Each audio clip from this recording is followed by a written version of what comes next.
Сначала не было ничего. Вакуум.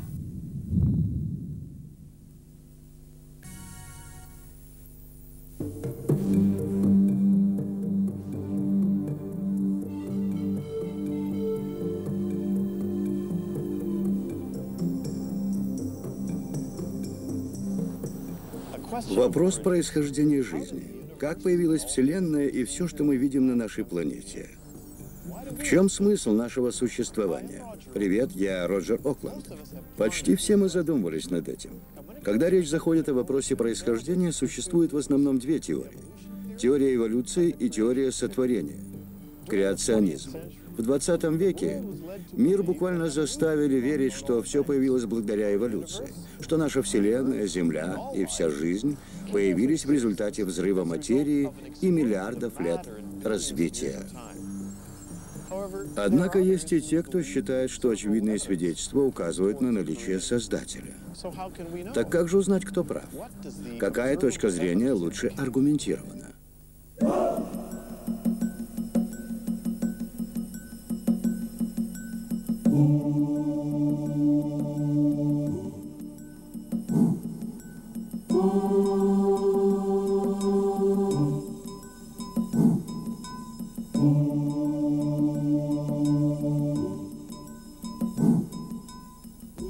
Ученые-эволюционисты и ученые-приверженцы теории сотворения соглашаются, в пределах вида существует огромное разнообразие. Дарвин заметил это разнообразие и приспосабливаемость среди зябликов. Он обнаружил, что клювы зябликов различаются по размеру и форме, и что особенности строения клюва влияют на способность зябликов выживать. В наши дни существует огромное количество пород собак. Считается, что все 450 современных пород имеют общего предка. Большинство ученых считает, что этот предок был похож на сегодняшнего волка. Ученые наблюдают, как происходит естественный отбор и выживает сильнейший. Мнения эволюционистов и креационистов также совпали в том, что способность выживать и размножаться значительно выше у наиболее сильных, здоровых и лучше приспосабливающихся к условиям окружающей среды животных. Вероятность выживания более слабых и менее способных к адаптации значительно меньше. Наблюдается также мутация генов. ДНК всех живых организмов содержит всю генетическую информацию в жизни. Иногда в генетическом коде происходит ошибка. Она называется мутацией. Мутации могут быть вызваны радиоактивным облучением, химическим поражением или ошибкой воспроизведения. Часто мутации являются причиной болезней. Мутации действительно случаются. Они порождают различные изменения в генах. Мутации хорошо объясняют происхождение врожденных дефектов, болезней, болезнетворных организмов, смерти и бедствий, но не объясняют причину возникновения новых, ранее не существовавших черт и особенностей. Все известные нам мутации – это изменения в уже существующих генах. Дарвин многое видел в мире природы. Он был хорошим натуралистом, хорошим наблюдателем и собирателем информации. Он видел, как растения и животные приспосабливались к изменениям в среде. Он наблюдал, как они изменялись. Но ни разу не было отмечено, чтобы хоть один базисный тип превратился во что-либо совершенно новое. Такое никогда не наблюдалось в науке или в генетике. Такое вообще не наблюдалось никогда. Вокруг мы видим разнообразие. Разнообразие существует, адаптация организмов происходит, но нет эволюции. Мутация, естественный отбор, адаптация. Эти явления не отрицаются ни эволюционистами, ни креационистами. Однако между эволюционистами и креационистами есть существенные разногласия. И поэтому споры не прекращаются. Существует такое разнообразие всего живого, что, я думаю, невозможно, чтобы кто-то один, каким бы он ни был могущественным, просто щелкнул пальцами и создал жизнь. Это должно было занять миллионы лет. Я не верю в теорию эволюции. Знаете, все больше и больше ученых, даже светских, меняют свою точку зрения, так как факты не подтверждают выводы эволюционистов. Знаете, половина меня все-таки верит в теорию эволюции. Наверное, потому что этому меня научили.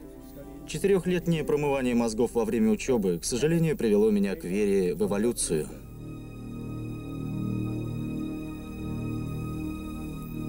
Мы начинаем с того, с чего, как говорят эволюционисты, все началось.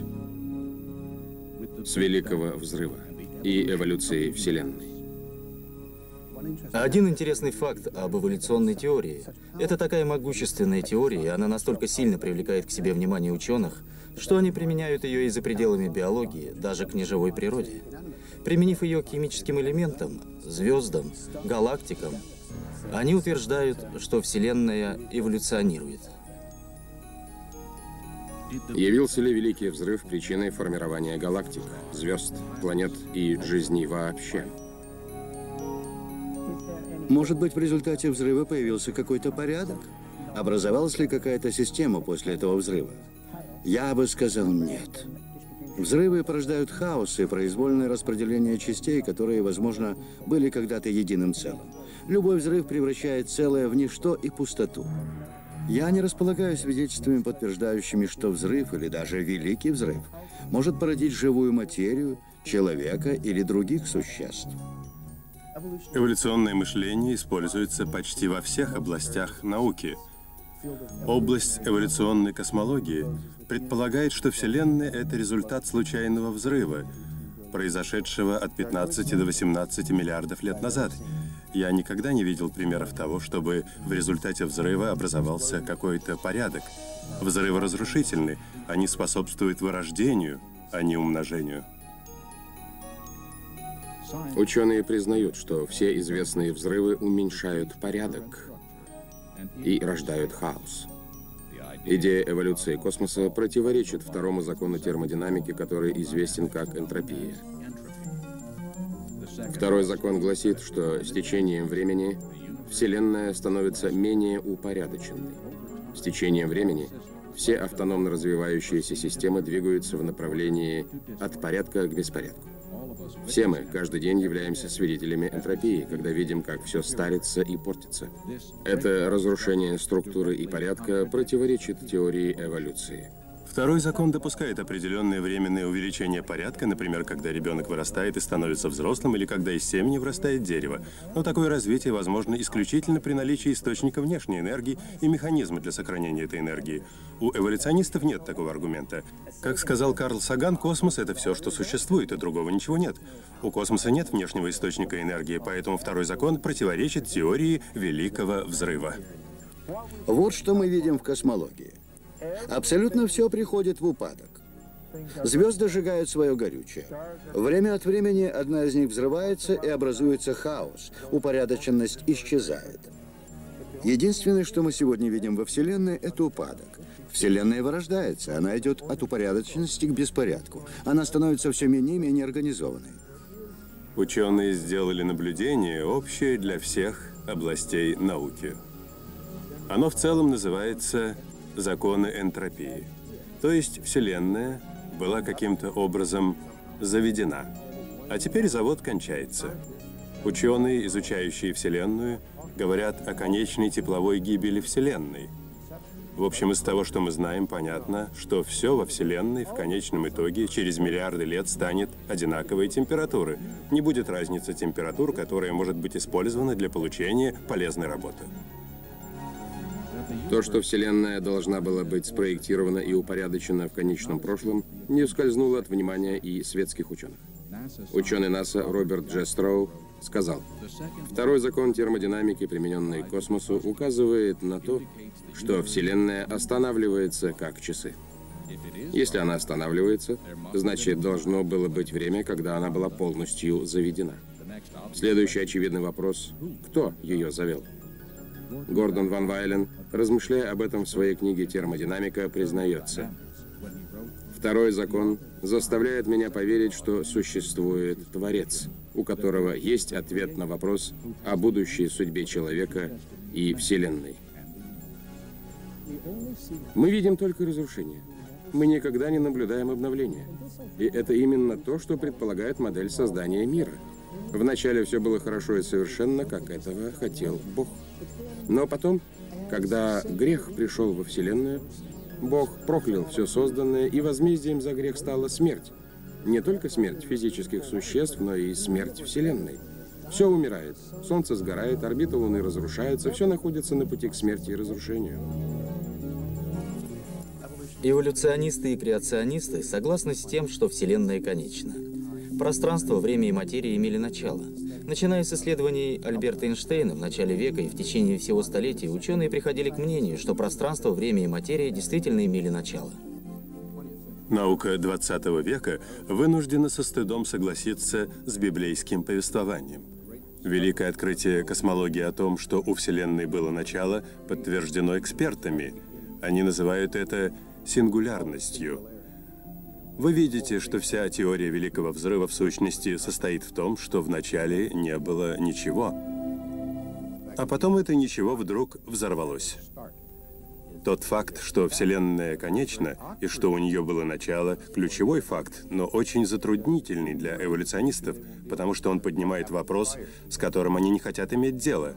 Что вызвало сингулярность?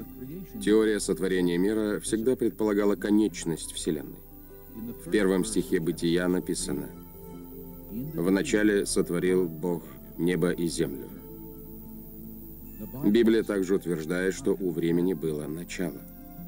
Во втором послании к Тимофею написано: «Бога, спасшего нас и призвавшего званием святым, не по делам нашим, но по своему изволению и благодати, данной нам во Христе Иисусе прежде вековых времен».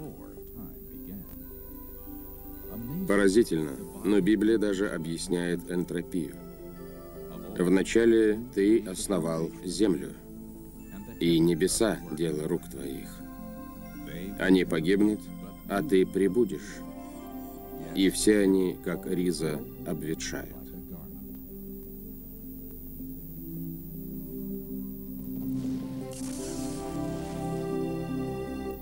Если появление Вселенной не результат взрыва, то единственная другая возможность – она была создана. Вероятность, которую многие ученые не хотят принимать во внимание. Почти все ученые пытаются найти объяснение происхождению звезд, галактик и Солнечной системы исключительно средствами механики, без допущения вмешательства Создателя. Мне кажется, что они потерпели полное поражение. Возьмем, к примеру, Солнечную систему. Было создано несколько теорий, посредством которых пытались объяснить ее появление без вмешательства Бога. И все они представляют собой жалкое зрелище.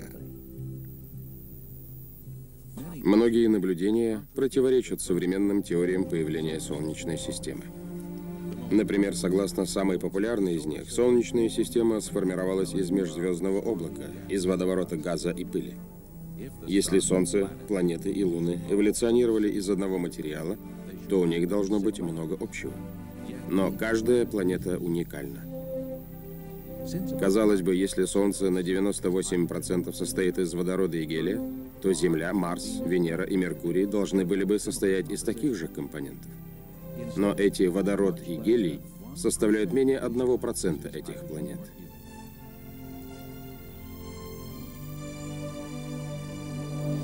Если Солнечная система эволюционировала, то все планеты должны вращаться в одном направлении. Но Плутон и Венера вращаются назад, а Уран наклонен и вращается как колесо.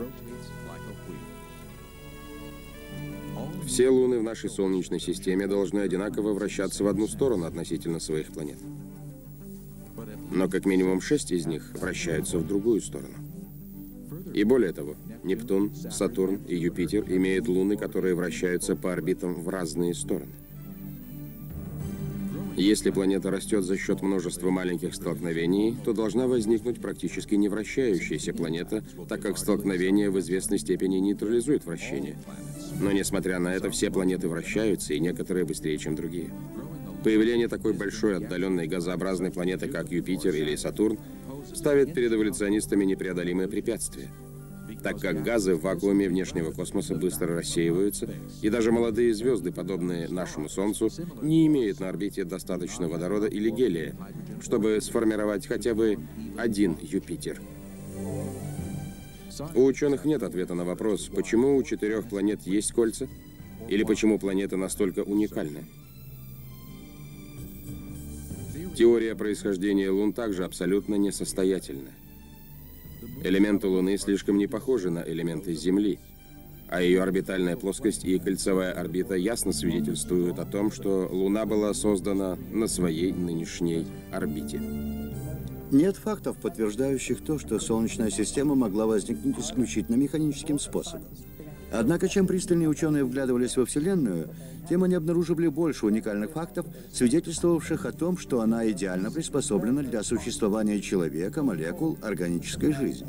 Условия настолько уникальны, настолько тонко лезвие бритвы, на котором балансирует жизнь, что не остается сомнений, что у Вселенной был мудрый проектировщик, и что она создана с тем, чтобы человек стал ее центром. Если мы попытаемся на основании наших знаний построить математическую модель Вселенной, то мы обнаружим, что у этой модели есть тысячи параметров и пропорций. Если мы попытаемся хоть что-то изменить в этих пропорциях, то жизнь станет невозможна.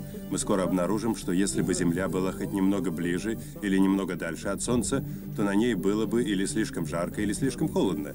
Если бы скорость вращения или масса были бы несколько иными, было бы или слишком много, или слишком мало атмосферы. Если начать строить модель Вселенной, быстро обнаружится, что все параметры предусматривают невероятно тонкое равновесие. И это называется атрофическим принципом, то есть Вселенная, какой мы ее знаем, была умело спроектирована и сбалансирована для человека. Земля находится на строго определенном расстоянии от Солнца. Подсчитали, что если бы мы были на 5% ближе, вода в океанах просто выкипела бы. Если бы мы были на 1% дальше, то океаны бы замерзли. Эти факты дают определенное представление о том, насколько тонко лезвие бритвы, на котором находится жизнь. Притяжение поверхности Земли идеально. Если бы оно было чуть больше, то атмосферное давление было бы слишком сильным. Меньше нет атмосферы. Толщина земной коры предельная. Период вращения Земли, гравитационное взаимодействие с Луной идеально выверены. Все это части того, что делает жизнь возможной и называется атрофическим принципом, который, в общем, является основным аргументом в пользу признания Творца. Ученым не нравится это признавать, так как присутствие Творца подразумевает ответственность. То, что Земля идеально приспособлена для существования жизни, не удивляет ученых-креационистов. Библия провозгласила этот факт тысячи лет назад. В книге пророка Исаии написано: «Ибо так говорит Господь, сотворивший небеса. Он Бог, образовавший землю и создавший ее. Он утвердил ее, не напрасно сотворил ее. Он образовал ее для жительства». Физик и лауреат Нобелевской премии Арно Пенциас в 1992 году сделал следующее заявление. Астрономия свидетельствует об уникальном факте. Вселенная, которая появилась из ничего и в которой соблюдается точнейший баланс, где для появления жизни необходимы уникальнейшие условия, не могла не иметь проектировщика, который осуществил свой, кто-то может сказать, сверхъестественный план. Астроном Джордж Гринштейн в своей книге «Симбиоз во Вселенной» утверждал: «Когда мы исследуем все факты, постоянно появляется мысль, что была задействована какая-то сверхъестественная сила». Возможно ли, что мы вдруг, совсем не желая того, наткнулись на научное доказательство существования высшего существа? Может, это Бог явил себя, так чудесно смастерив космос для нашего блага? Чем больше мы изучаем космос, тем более правдивыми кажутся слова из Псалма. Небеса провозглашают славу Божью, и небесный свод показывает работу рук его. День за днем изрекается речь, и ночь за ночью открывается знание. Нет речи или языка, где их голос не слышен. Поверить, что вся жизнь и все планеты произошли от одного большого взрыва, я в это не верю. Я верю, что там есть высшая сила. Нет, я не верю, что Вселенная была сотворена. Нет, я верю, что Вселенная появилась в результате Великого Взрыва. Я верю, что Земля была задумана для жизни, потому что все, что мы видим вокруг, все, что нам нужно для жизни, для выживания и счастья, все это есть вокруг нас. У нас нет недостатка в чем-либо. Вся наша пища, воздух, все, что нужно для счастья и выживания, здесь, и значит, должен быть создатель всего этого. Все это не могло появиться случайно. Факты ясно свидетельствуют о том, что Бог создал Вселенную и Солнечную систему и специально предназначил Землю для жизни. Но все равно многие предпочитают верить в Великий Взрыв, а не в библейского Бога. В следующем разделе мы рассмотрим возможность возникновения жизни самопроизвольно из химических элементов.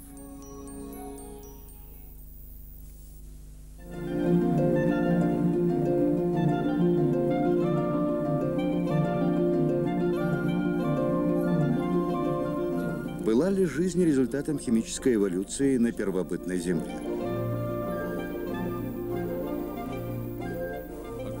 Согласно теории эволюции, все живое – бактерии, рыбы, растения, животные, человек – произошло от химических соединений. Теория, утверждающая, что жизнь произошла от неодушевленных химикатов, называется спонтанной генерацией. Один из фундаментальных законов биологии, закон биогенезиса, гласит, что новая жизнь может появиться только от жизни, которая уже существует. И, конечно, для креациониста в этом нет ничего удивительного. Жизнь от Бога была создана, чтобы умножаться по своему подобию. Это имеет смысл для креациониста, но для эволюциониста, считающего, что было время когда-то, когда не было никакой жизни, и химические элементы каким-то образом соединились и образовали живые существа, что и называется спонтанной генерацией, часто возникают большие проблемы с попытками преобразовать группы химических элементов в жизнь. Несколько лет назад Стэнли Миллер произвел известный эксперимент. Он взял несколько простых веществ, немного метана, аммиака, водного пара, соединил их электрической искрой, подобно тому, как молнии вспыхивали то здесь, то там, в атмосфере древней Земли, и через неделю он получил аминокислоты, строительный материал для протеина. И это было превознесено как создание жизни в экспериментальной пробирке. Я использовал этот пример, когда преподавал эволюцию, но, взглянув на остальные факты, я обнаружил 3 недостатка этого выдающегося эксперимента. Во-первых, у него были не те начальные вещества, во-вторых, он использовал не те условия, а в-третьих, у него получился не тот результат. Опыт был просто великолепный. Опыт Миллера предполагал, что атмосфера состояла из метана и аммиака, газов, которые не могли присутствовать в больших количествах, потому что аммиак разлагался бы под воздействием ультрафиолетовых лучей, а метан можно было бы обнаружить в древнем осадочном глиноземе, но его там не оказалось. Миллер также не включил кислород, потому что знал, что кислород разрушит молекулы вещества, которые он хотел получить. Но на максимально доступных глубинах Земли мы находим оксидированные камни, которые предполагают, что атмосфера всегда была богата кислородом. Атмосфера Земли не была такой разряженной, какой была бы, например, атмосфера метана, аммиака и водорода, что предполагал опыт Стэнли Миллера. Такой атмосферы не было никогда. Геология ясно доказывает это. Существует убедительные доказательства того, что в атмосфере всегда был кислород. И это абсолютно исключает эволюционное происхождение жизни. Миллер также использовал неверные условия. Он использовал электрическую искру для соединения молекул газа. Проблема в том, что искра, которая соединяет аминокислоты, также разрывает их. И разрыв происходит намного чаще, чем соединение. Химические элементы, соединенные в пробирке, были бы разорваны той же искрой, что соединила их. Миллер, как биохимик, знал об этом, поэтому он оперировал газами и выделял нужные ему молекулы, используя известный биохимический прием. Но это был обман. Опыт предполагал моделирование жизни без вмешательства разума. А Миллер использовал свои опыты и знания, чтобы не допустить разрушения нужных ему молекул. Условия были уже не те. И потом он получил не тот результат. Основным продуктом опыта Миллера был деготь, присутствие которого является серьезной помехой для течения органических реакций. Также было получено небольшое количество аминокислот, составляющих протеины в живых организмах. Проблема в том, что Миллером были получены правозакрученные и левозакрученные аминокислоты. Только левозакрученные аминокислоты составляют протеины в живых существах, а одной правозакрученной достаточно для предотвращения их образования. В действительности Миллер получил ядовитую смесь, которая полностью исключает даже малейшую вероятность появления жизни в результате химической эволюции. Вы можете сказать, но если все сказанное правда, то как насчет эволюционистов, которые верят во все это? Но интересно то, что эволюционисты согласятся со мной. Однажды я присутствовал на дебатах в Государственном университете Сан-Диего.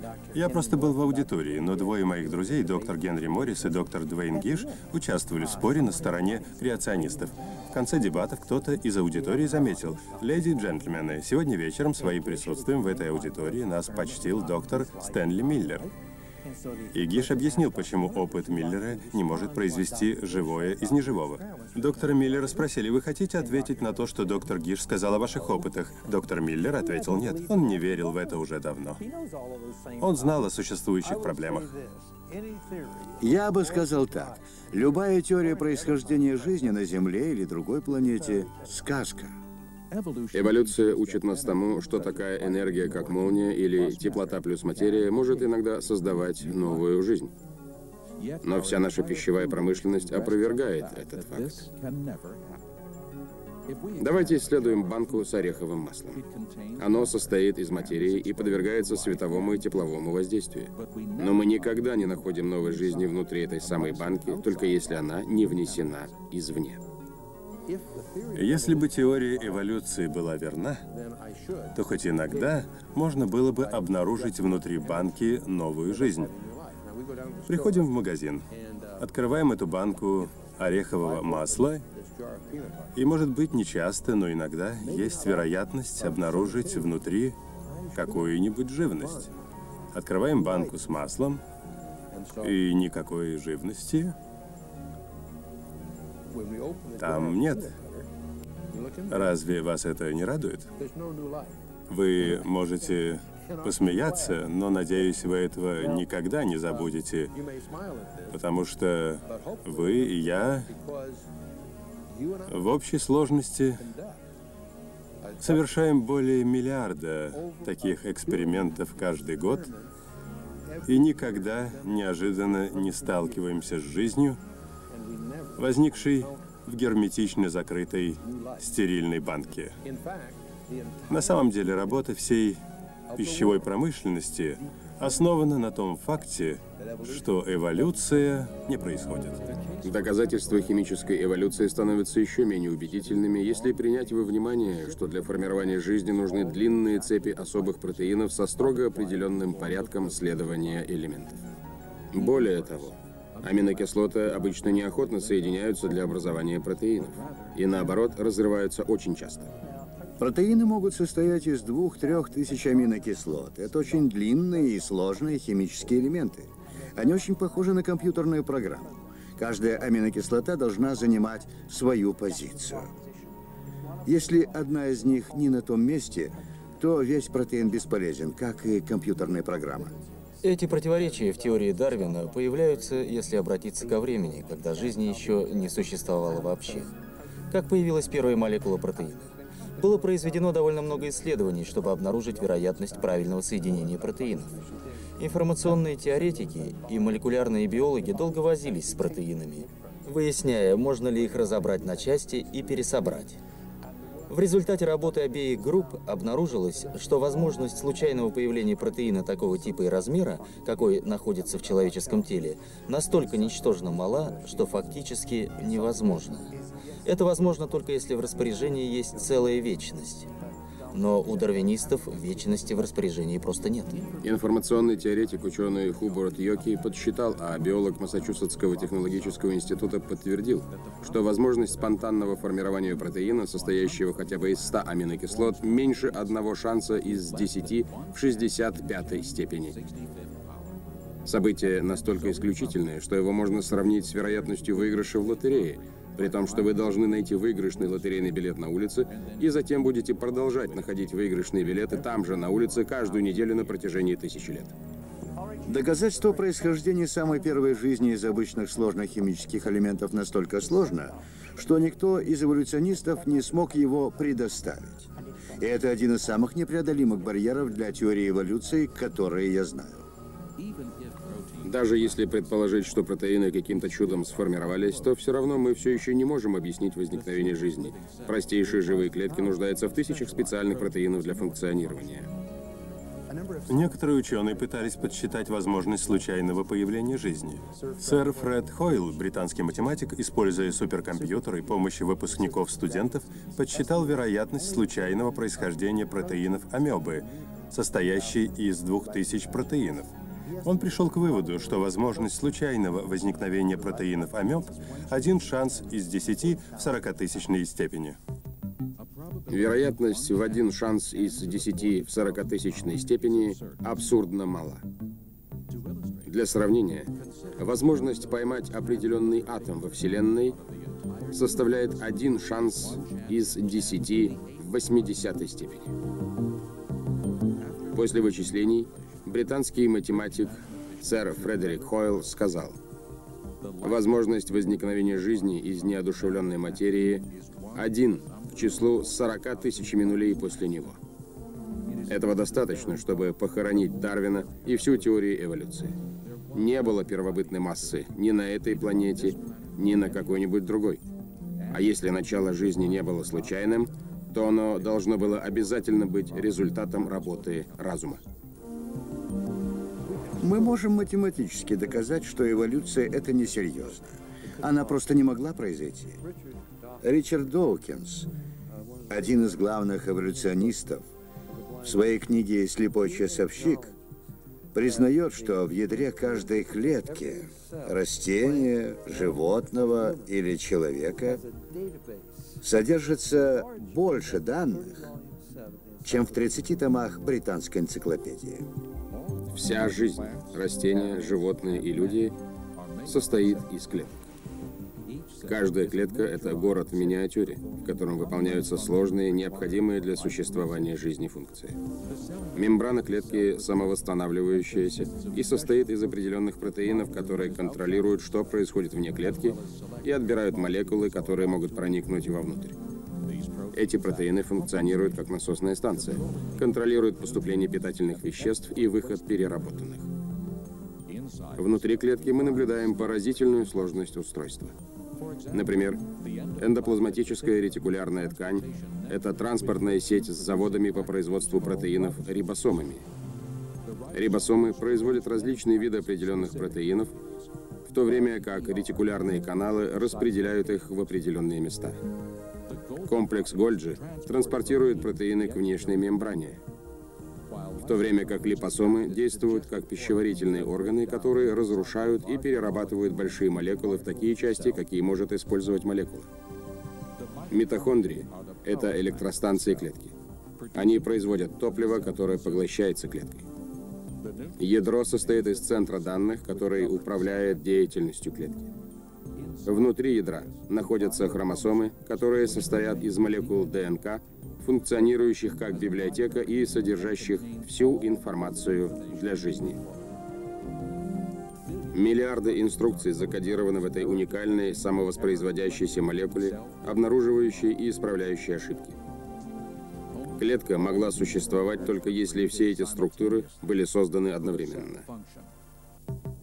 Например, для производства ДНК клетке нужно более 75 видов протеинов. И эти протеины могут быть произведены только под руководством ДНК. Единственно возможное решение этой проблемы – сотворение мира. Вероятность получения всего набора протеинов без руководства ДНК равна вероятности получения 13 очков из 12 возможных при игре в кости. Эта вероятность равна нулю. Согласно теории эволюции, бактерии были первыми жизненными формами, которые развились из химических элементов. Многие бактерии передвигаются с помощью миниатюрного мотора, который называется флагеллум. Эти невероятно эффективные обратимые моторы вращаются со скоростью 100 тысяч полных оборотов в минуту. Такой биомотор похож на электрический. В нем есть статор, ротор, нить накала, ось со втулкой изоляции и универсальное соединение. Каждая часть мотора должна функционировать, или бактерия умрет. Раз бактерия может начать движение, останавливаться и менять направление, значит, должны быть очень тонкие датчики, переключатели и механизмы контроля. Все это совершенно миниатюрно. 8 миллионов таких моторов поместятся на срезе человеческого волоса. Хотя бактерии очень маленькие, они совсем непростые. Знаете, я думаю, что самое слабое звено эволюционной теории – это идея происхождения жизни из неживых химических элементов. Легче перейти от клетки к человеку, чем от химического элемента к живому организму. Слишком уж там большой пробел. Я убежден в том, что жизнь настолько сложна и так замысловато спроектирована, что где бы она ни существовала, ее создатель – Бог. Она не могла появиться сама по себе. Жизнь была сотворена, и сам Создатель говорит нам, что Он создал жизнь здесь, на Земле. Мы видим эту жизнь, она невообразимо сложна. Она не могла не быть сотворена. Я верю, что человек эволюционировал до сегодняшнего состояния от одноклеточных организмов, как описано в теории Дарвина и естественного отбора. Я не думаю, что было какое-то божественное вмешательство. Я верю, что эволюция — это вполне доказанная теория. Я не верю в высший порядок. Потому что я никогда не видел, доказательств или, знаете, конкретных фактов, доказывающих его. И пока кто-нибудь мне их не представит, что это существует, у меня будет отвращение к религии, и я буду придерживаться основ химической эволюции. Всякая жизнь устроена невероятно сложно, и все живое доказывает, что это работа Творца. Ученые это знают, но все равно многие предпочитают верить в химическую эволюцию, а не полагаться на библейского Создателя. Теперь мы рассмотрим эволюционную теорию развития живых организмов от простых до сложных.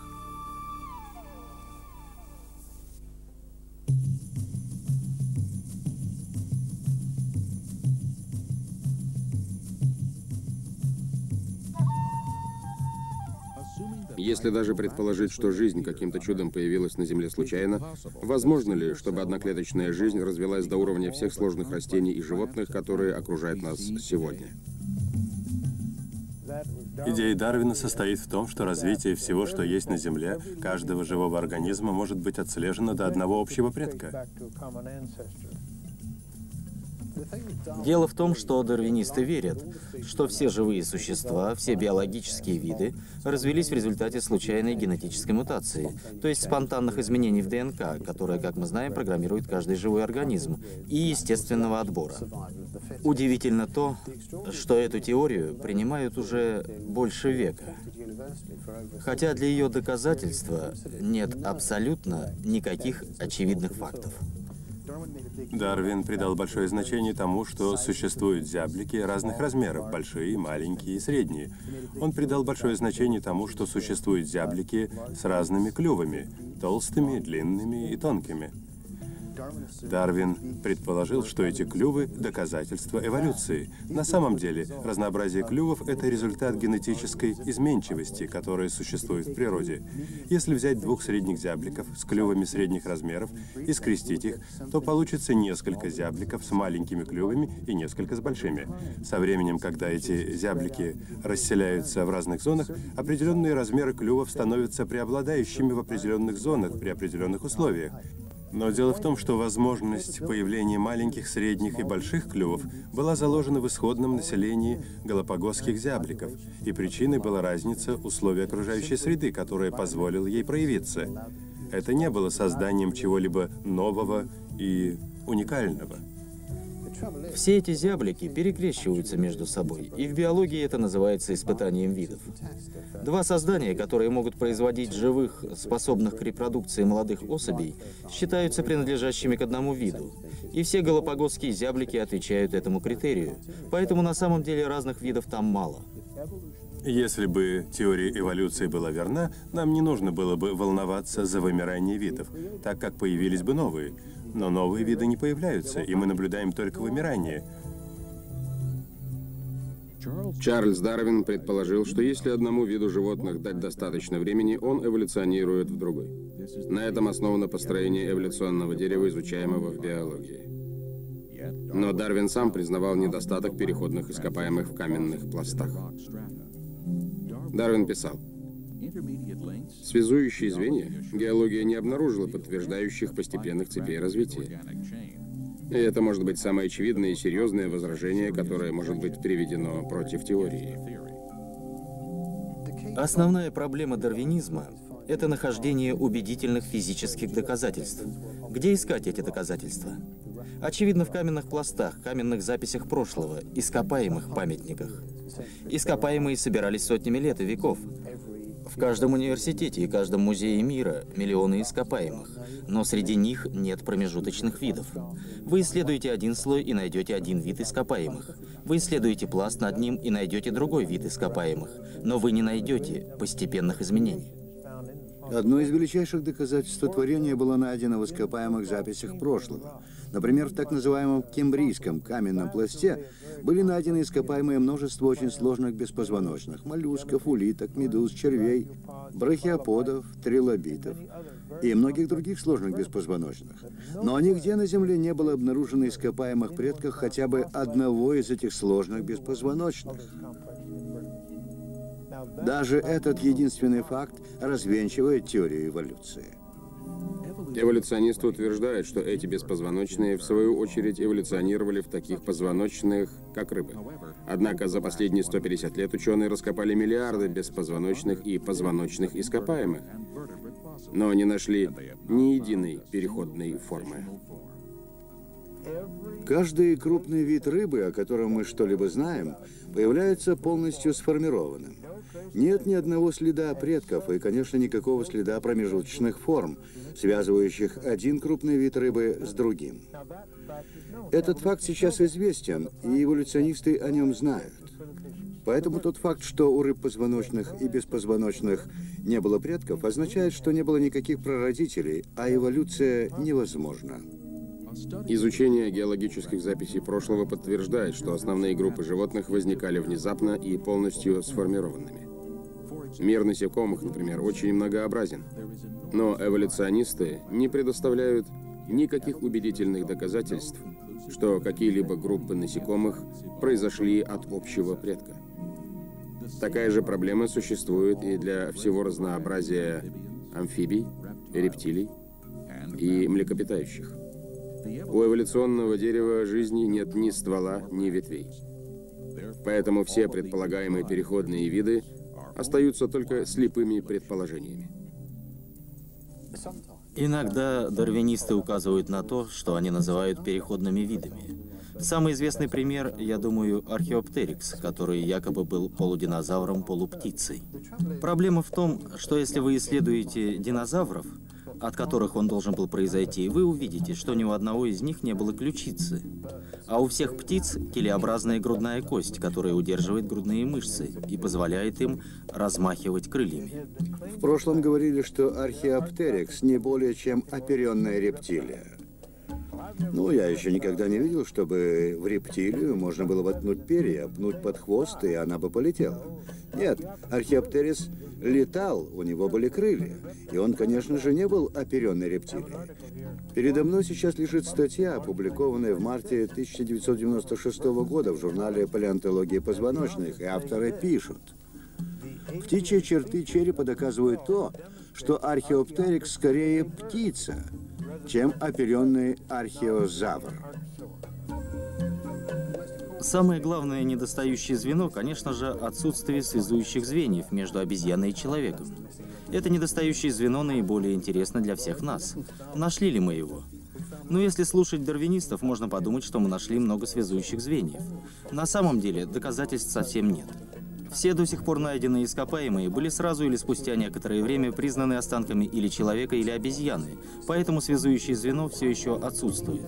Я много лет искал так называемое отсутствующее звено между человеком и обезьяной. И что я обнаружил? Оказывается, связующее звено так и не было найдено.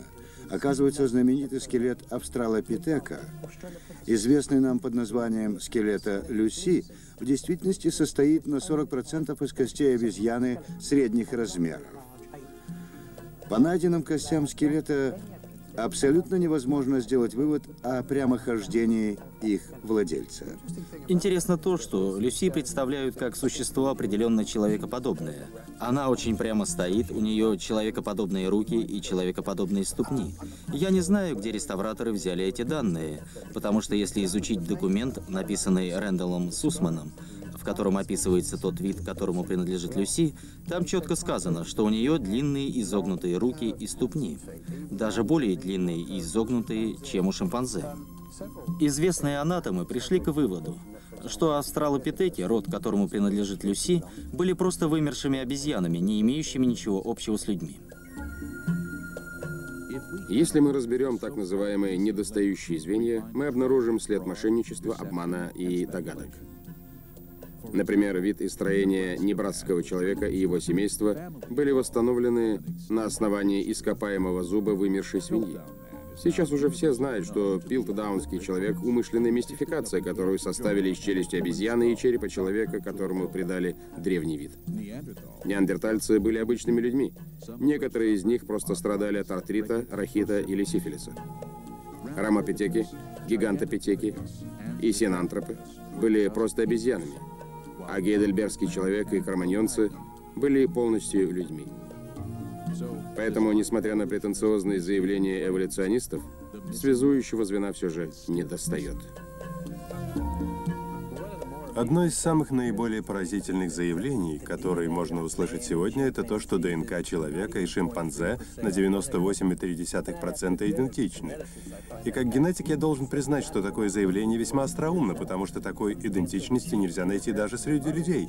Гены, которые вы наследуете от своей матери или отца, идентичны вашим генам только на 93%. Ученые утверждают, что гемоглобин шимпанзе на 98% такой же, как гемоглобин человека.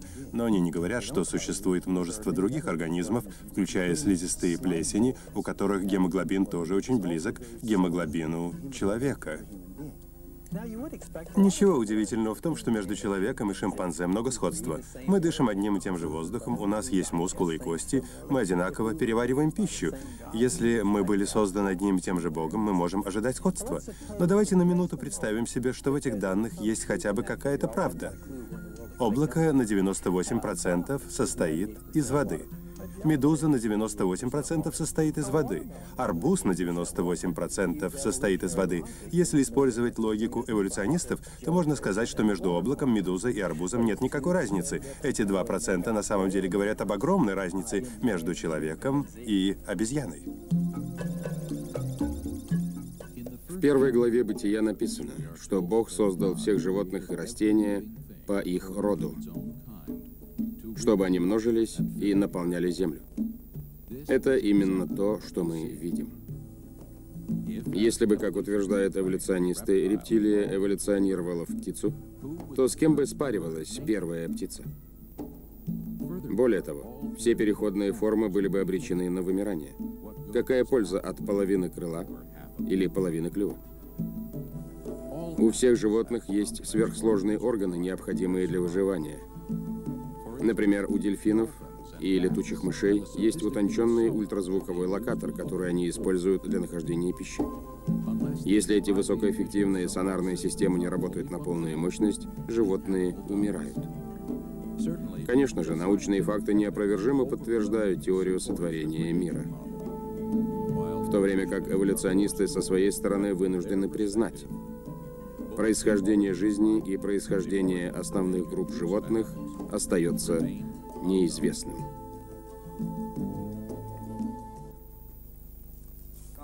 Сложное строение тела человека вряд ли сформировалось в результате эволюции.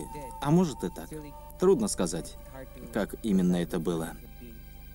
Мне все-таки гораздо труднее поверить в то, что все нужные условия появились точно вовремя, чтобы дать возможность соединиться всем этим сложным составным и дать начало существованию жизни. Мне гораздо сложнее поверить во весь этот вздор, чем в то, что существует прекрасный Бог, который сотворил нас. Эволюционисты отчаянно пытаются держаться своей слабой теории, вместо того, чтобы признать существование Бога-Создателя. А очевидные факты только укрепляют позиции теории креационизма. Но как узнать, что именно Бог, о котором говорит Библия, и есть Создатель? Научные факты свидетельствуют, что пространство, время и материя конечны. И это говорит о том, что Создатель должен быть независим от времени и пространства.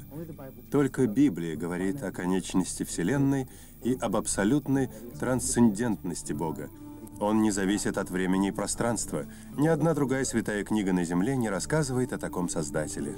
Если вы возьмете любую другую религиозную книгу, то вы, может, и узнаете о 3 измерениях Вселенной, о Святой Троице, но только во время чтения Библии вы можете совершенно ясно увидеть указующий перст Господа Бога. Долгие годы астрономы верили, что в небе около 6000 звезд. Этого мнения ученые и астрономы придерживались до тех пор, пока не появился Галилей с телескопом и вдруг не увидел, что звезды небесные бесчисленны. Миллиарды галактик, миллиарды звезд в этих галактиках, бесчисленное количество, как и сказал Бог Аврааму в книге «Бытия», первой книге Библии. Библия открывает нам отдельные стороны физической природы Вселенной, которые научный мир увидел только недавно. Например, в книге пророка Ионы написано: «Объяли меня воды до души моей, бездна заключила меня, морскою травой обвита была голова моя, до основания гор я не сшел». В этом удивительном стихе сказано, что на дне океана есть горы. Но ученые узнали об этом только в 20 веке. Иов в книге, автором которой он является сам, говорит, что Бог повесил землю ни на чем. В то время как во многих святых книгах написано, что земля стоит на спинах черепах или слонов, или поддерживается атласом. Только Библия никогда не лжет. В послании к евреям, 11 глава, стих 3 написано: «Верою познаем, что веки устроены Словом Божьим, так что из невидимого произошло видимое». Только недавно ученые обнаружили, что все во Вселенной состоит из атомных частиц, которые действительно невидимы невооруженным глазом. Конечно, авторы Библии были вдохновлены Творцом Вселенной. Многие другие объяснения относительно разных областей науки были даны в Библии задолго до того, как человек их нашел. Например, распад ядра, океанские течения, круговорот воды в природе, реактивный поток, динозавры и бесчисленные звезды. Все мы знаем Колумба, который вознамерился найти новый путь в Индию и открыл Америку. Так вот, у него были сильные опасения, что корабль может доплыть до края Земли и провалиться в ничто. Но если бы люди читали Библию внимательнее, то они знали бы. Пророк Исаия говорил о круге земном, говорил, что Земля на самом деле круглая. Попробуйте найти научные ошибки в Библии. Их там просто нет. Меня поражает то, что чем больше знаешь о Писании, и чем больше знаешь о современной науке, обнаруживаешь, что Библия ее всегда опережает. Как христиане мы можем верить в создание мира и в законы науки одновременно. И как ученый, я скорее поверю теории, которая основана на реальных научных фактах.